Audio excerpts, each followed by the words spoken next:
প্রিয় ছাত্রছাত্রীরা, যারা ভূগোল পরীক্ষায় মাত্র দিয়ে মাধ্যমিক ভূগোল 2026-এ এবং সম্রাট এক্সক্লুসিভ সাজেশন বই পড়েছো, তারা কেমন পরীক্ষা দিয়েছো অবশ্যই কমেন্টে জানাও।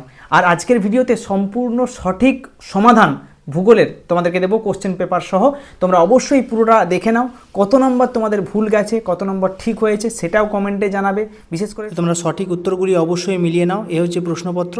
প্রথম প্রশ্নের উত্তর হচ্ছে সৌরশক্তি, দ্বিতীয় প্রশ্নের উত্তর হচ্ছে বাগসুন্ড, তারপরে হচ্ছে আণবিক নাইট্রোজেন স্তর, তারপর হলো বোরা, তারপর হলো আটলান্টিক মহাসাগর, তারপরটা হচ্ছে জোয়ার ভাটা, তারপরটা হচ্ছে পূর্ণবিনাশ, তারপরটা হচ্ছে অমরাবতী, তারপর হচ্ছে জাস্কার, ধৌলাধর, নাগাটিব্বা। এগুলোর মধ্যে একটু কনফিউজ আছে এই প্রশ্নটা, ঠিক আছে? এই প্রশ্নটা একটু কনফিউজ আছে যে কোনটাও সঠিক উত্তর হতে পারে। তিনটেই কিন্তু সঠিক উত্তর হওয়ার সম্ভাবনা রয়েছে।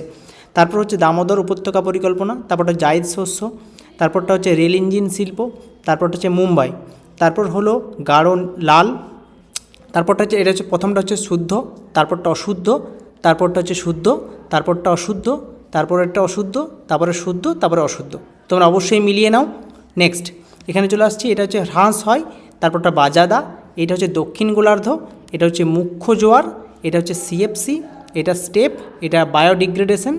নেক্সট হচ্ছে এটা কিউসেক বা কিউমেকও করতে পারো, এটা হচ্ছে 100%, তারপরটা হচ্ছে শীতল, তারপর হচ্ছে মিথাইল মার্কারি, তারপর হচ্ছে কূপ ও নলকূপ, তারপর হচ্ছে ভারতের দক্ষিণ পূর্ব উপকূলীয় অঞ্চলে হয়, তারপর হচ্ছে ইন্টারনেট ব্যবহারের দিক থেকে হচ্ছে দ্বিতীয়, তারপর হচ্ছে সমোন্নতি রেখা।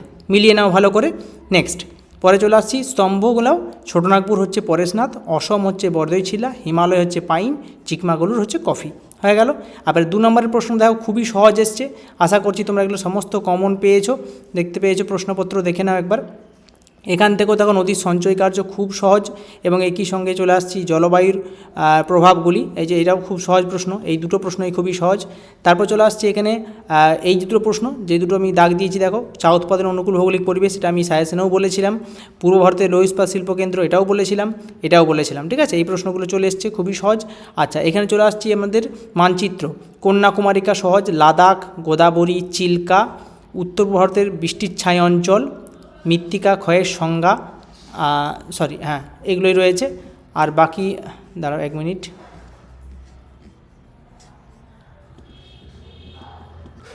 এইগুলো পরের পেজে চলে এসেছে দেখো। 2 নম্বরে এগুলো রয়েছে আরও কিছু, ঠিক আছে?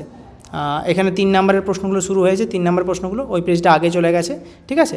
দেখতে পেয়েছো এখানে। এখানে রয়েছে বাকিগুলো দেখো, মরু অঞ্চল, এটাও সহজ। তারপরে চিরহরিত অরণ্য, গম উৎপাদক অঞ্চল, পেট্রোসন শিল্পকেন্দ্র, প্রথম মেট্রো রেল শহর। খুব সুন্দর প্রশ্ন হয়েছে, খুব সহজ প্রশ্ন হয়েছে। আশা করছি তোমরা ভালো রেজাল্ট করতে পারবে। কত নম্বর তোমরা সঠিক করে এসছো শর্ট প্রশ্নের দিক থেকে অবশ্যই তোমরা কমেন্ট করে জানাও।